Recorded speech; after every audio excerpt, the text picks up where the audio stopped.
Dr. Saunders, your 3:30's been waiting. Thanks. Just give me 2 minutes and I'll be right there. Thanks for seeing me so quickly. Sure. Yeah. Please. It's Dr. Saunders. Something's not right. I think there might be some drug abuse. That's serious. What kinds of things have you observed? Well, he doesn't seem to remember his cases and his patients the way he used to. Yeah. Dr. Saunders, you've got a few people out there. I'm sorry. Can I help you with something, or? No. I'm fine. I'll be right there. You sure? Yes. Okay, well, great. All right.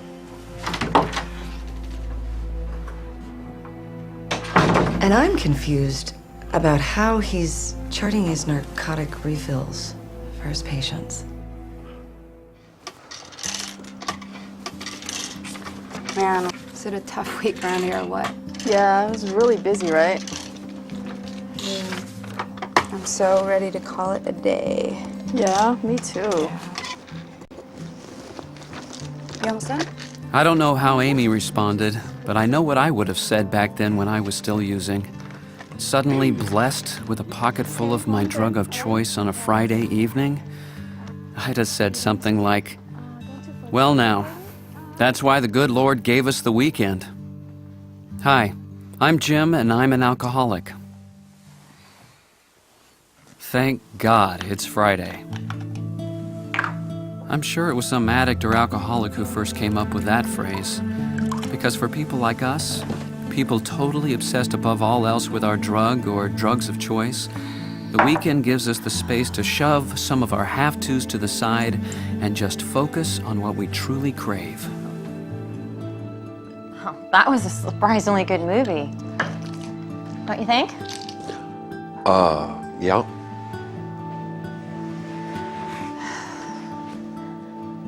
You coming to bed?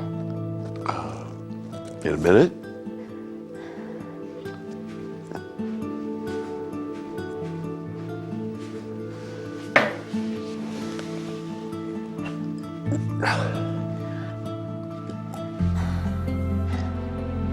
How many of those are you... Jeff, I've been hearing some pretty disturbing things. I need to know what's going on. The problem is that Monday morning, some morning, sooner or later, there are consequences to be paid for living the life of an addict or alcoholic. What are you talking about? And it's very rarely we ourselves who first see that our lives are becoming unmanageable, that we need help. In fact, we're usually the last ones to see it. Unfortunately, it's the coworkers, the colleagues who rely on us, a supervisor, a spouse or a son or a daughter, a friend, a patient, who's going to see it first. I want you to take a look at this. Take your time. You may find some similarities between this and your life. Okay? Okay. Take this seriously.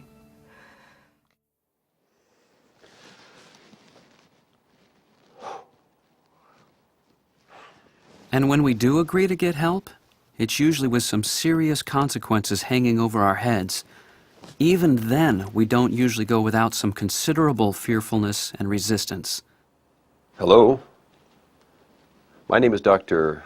Jeffrey Saunders, and my state physician's health program has asked me to make this call. I'm sorry, what? Michigan. Yes, state of Michigan. Besides all the denial that most of us have to learn to fight, there's the natural fear of the unknown, of course, and then there's the fear of having to turn ourselves over to others for help. That's a tough one for us doctors. We're used to giving the orders. We're people used to being held to very high standards, and we hold them for ourselves, too. So once our addiction's no longer a secret, the shame and guilt can be hard to face. We're worried about how our addiction will affect the way people look at us, the way we'll look at ourselves. Years of denial can make taking that first step towards getting the help we need really hard. But without that crucial first step, we can't begin the journey towards rebuilding our lives and careers. I don't know what to even say.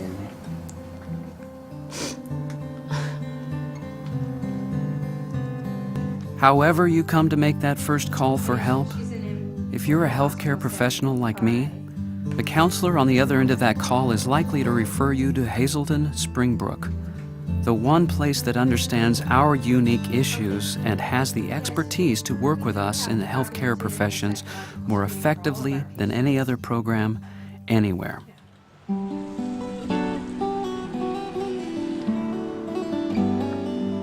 That's because HAZELDEN's Healthcare Professionals program isn't just a track tacked onto an existing treatment model. It's a complete program created especially for us from the ground up, aided by consultation from physicians and other health professionals.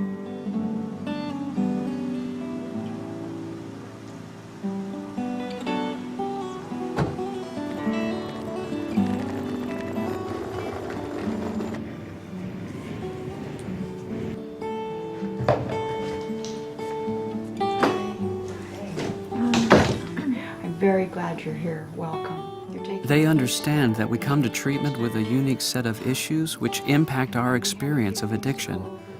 Realities like our ready access to drugs and our extensive knowledge of them. That you have the opportunity to successfully complete treatment here and actually retain your license. The extraordinarily high burden of shame and guilt we often carry due to our knowledge that our behavior has put patients who trust and rely on us at risk. It's great to have the confidence that comes from knowing that the clinical staff at HAZELDEN understand very well our needs as a group. But it's equally important to know how well prepared they are to deal with each of us individually before we even arrive. So this tells me that she is very willing. I think she's extremely ready for treatment. One evidence of this is the way the people who refer us here are treated as partners and kept in the loop about our progress every step of the way, monitoring not only our progress in treatment, but every step of what for many of us may be a long pathway back to reclaiming our lives and careers.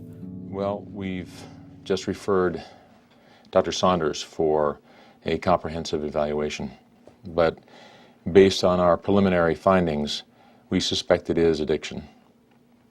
Once you've evaluated him, we look forward to a discussion and collaborating on a plan for him.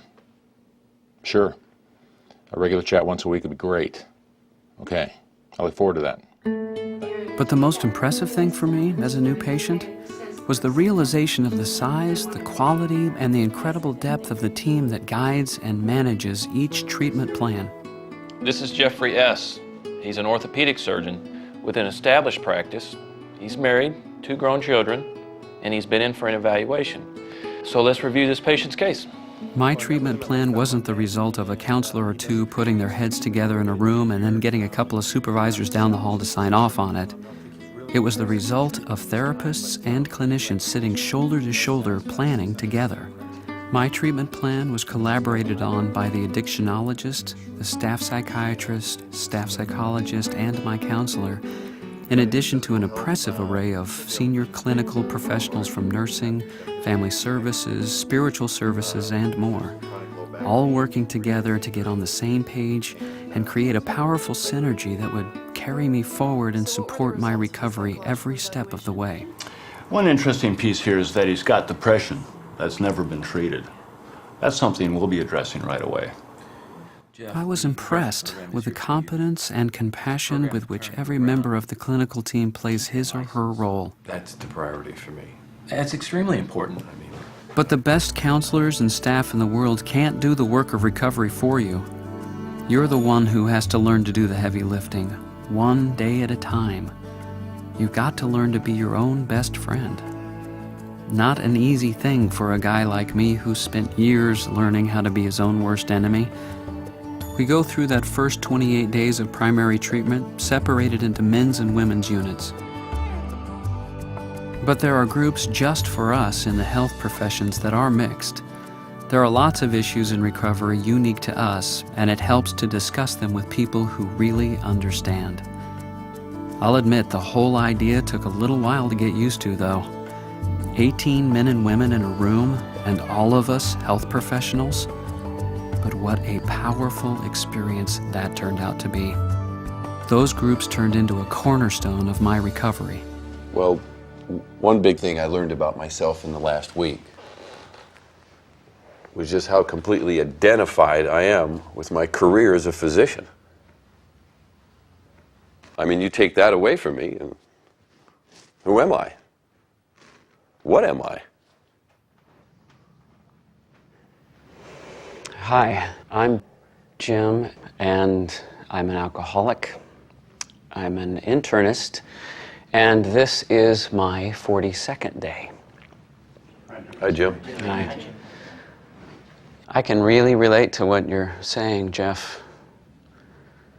My drinking had gotten to a point where I lost my wife. My wonderful wife. That was maybe the one thing I could see with some clarity back then, was that I was in imminent danger of losing her unless I did something. But you know what? Even though I had burned bridges with just about everyone else in my life that mattered, even though I had become at least somewhat aware of the serious toll my using had begun to take on my health, none of that was enough to make me stop. You know what finally did get to me? Was my fear of losing my license. I just couldn't conceive of a life without being a doctor anymore.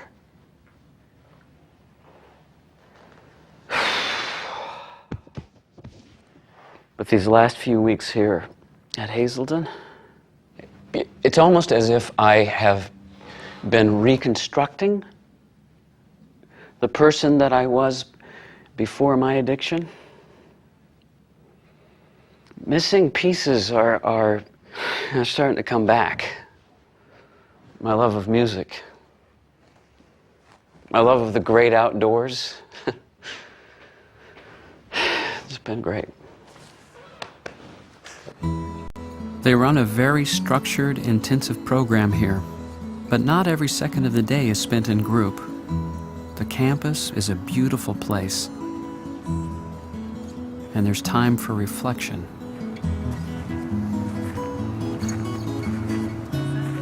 Time to connect with and process what you're learning with your fellow patients, and time to process on your own as part of your recovery program. Spending most of our time during primary treatment within our separate men's and women's units makes real sense. It makes dealing with gender-specific aspects of our recovery easier and more comfortable to talk about. Well, for me, in all honesty, when I was told I had to come here, it was a huge relief.